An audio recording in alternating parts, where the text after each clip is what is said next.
ready, Eric. Those of us who are ready for some snow are certainly smiling about it.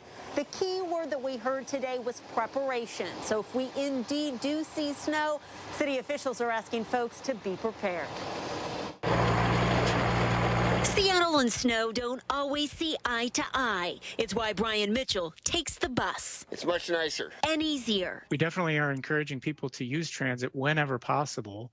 But if you do need to drive, again, be wary of conditions. Because so many drivers struggle in Seattle snow. We have a layered safety approach, and that doesn't change. You know, we still have passenger limits requiring masks, daily disinfecting. On Metro Transit, passengers are limited to 12 people on 40-foot coaches.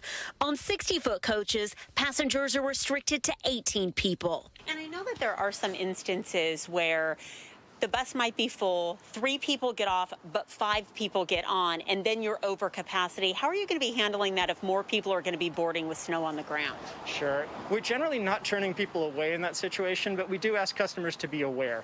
You know, if it looks like, if you have the ability to wait for the next bus and it does look like there's more people than 18 or 12, you know, please do take that next bus and protect everybody and yourself. And don't forget the Link Light Rail. We know from the big snowstorms 2 years ago that Link performs very reliably. There were no service interruptions for Link 2 years ago. Back on city streets, SDOT says they're prepared to clear snow and ice from roadways and more. The past year, we've paid particular attention to some changes to our snow and ice plan to accommodate access to COVID testing sites. So neighbors will have access to testing if we see snow in Seattle. Officials tonight reminding drivers and riders it's always smart to play it safe. Hopefully the snow stays in the mountains where it belongs.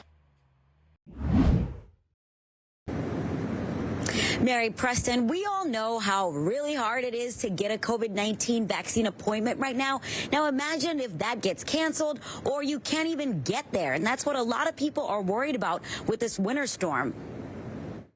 We're like everybody else where you try and sign up for an appointment, and by the time you get the information entered, the appointment's already been taken.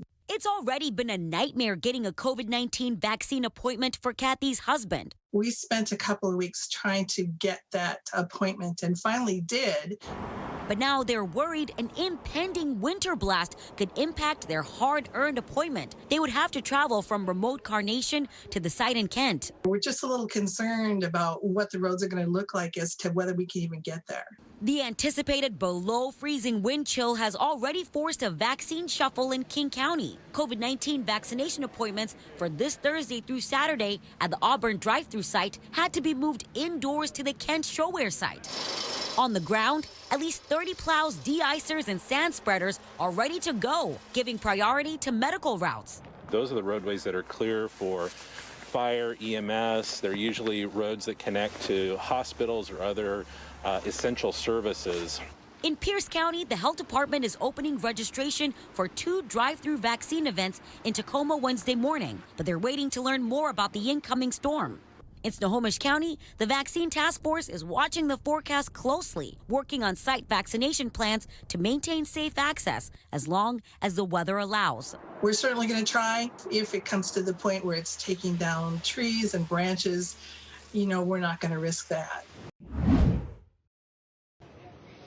Just spoke to Chief Deanna Nolette, who says that this started as a call of a shooting. When an officer showed up, they had to open fire on a gunman that came out to confront them. Now, this all began about 9:15. I'll give you a look here at the crime scene. It's still quite active. Officers showed up for reports of shots fired here at the Northwest African American Museum in that neighborhood. They say that as the officers arrived, a man came toward them from a parking lot, firing a gun at them, and they returned fire. We don't know how many officers were involved in that shooting, but that gunman did die. Now, officers then were checking the area to see what else had happened. They found 2 people who were on the ground. Both had been shot. They say that the people that were shot and the gunman who officers ended up killing knew each other in some way. They didn't say exactly what the nature of that relationship was. This was not a random incident, though. They say that these people knew each other and that some kind of dispute apparently happened to lead to the gunfire. we've got a number of people who are out here right now that were members of the community questioning police about this incident. They seem to be very concerned about the police response and the fact that officers did open fire, and were somewhat confrontational with the chief as she was giving her debrief. But again, what we know at this point is that officers showed up to respond to calls of shots fired. They say that they themselves were then confronted by a gunman, came under fire. They returned that fire, killed the gunman, and found 2 people who have since been transported to the hospital. We don't know their conditions, but both of them had gunshot wounds themselves, and they're now trying to make sense of this scene and gather up all the evidence that they can.